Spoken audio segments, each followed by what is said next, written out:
Hey friends, welcome to Creative X. My name is Brad Hussey and I'm a web designer. Today, we're going to be sharing a clip from one of our weekly office hours sessions within our Creative X crew, which is our free community filled with professional web designers, freelancers, agency founders, no-code makers, and people who build amazing things for the internet. During these sessions, I answer questions, provide design feedback, talk positioning, branding, pricing, you name it. The crew is growing every single day and we have a ton of fun. And there is a special place with your name on it. So I want to invite you to join us in the Creative X crew, be a part of our family, and join us in these weekly office hours. It's free and the link is in the description down below. I'd love to see you on the inside. Now let's get into today's clip. Where does the desire of building an actual proper agency with actual employees come from? Where does that desire come from? Why is that your goal? Great question, and that's one that took me years to answer to myself, because I think for the longest time, because I'm self-taught and literally from going from zero coding, as I said, it was a hotel background that I had, and I had a successful career happening there until the recession hit. And I suppose from reading an awful lot of experiences from other freelancers, I guess you're in a place where the perception of setting up a full design agency, there's a lot of, it's a difficult job, it's a difficult thing to do. So there's a lot of pitfalls and a lot of things you have to plan to get over.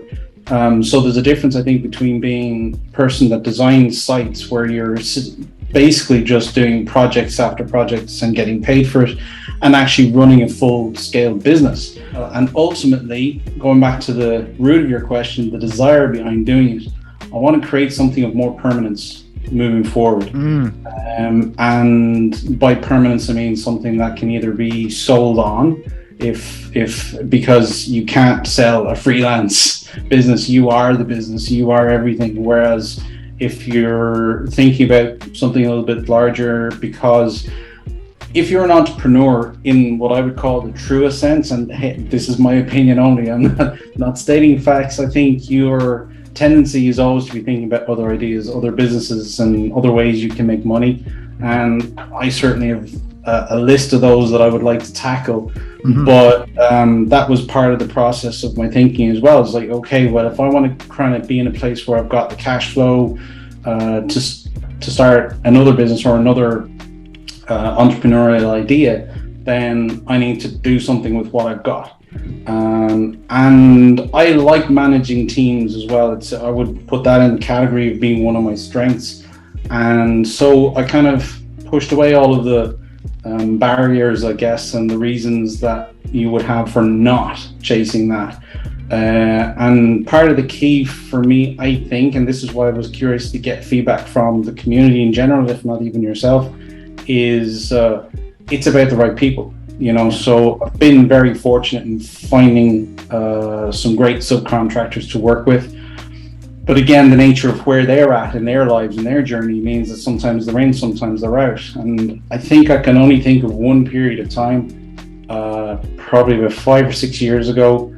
I had what I would call a team of 6 other freelancers in different areas in SEO and design and everything. And it worked really well. And we were all it was quite cohesive like that. But again, something will potentially always break that apart because of their own desires, or they move on, and then you've got to replace that. Now, I know you could argue that the same could happen with employees, but there's less chance once a person's employed in your company. So that's a bit of a long-winded answer to your question. No, I think the insight into the mind of somebody who wants to do that, I find important to hear, because I mean, everybody kind of has their own end goal and their own comfort level. And I just find it fascinating to hear, because there's a lot of the time in the web design world and the freelance world, it comes from, and this would be kind of my angle, is kind of like the solo thing. And I kind of like the micro business that can be leveraged using the internet and by allowing people to help. So you kind of create a team in almost like a ghost team, and it has roles. So it's a strange model, but the way I imagine it is like I'm the business, so it's a personal brand.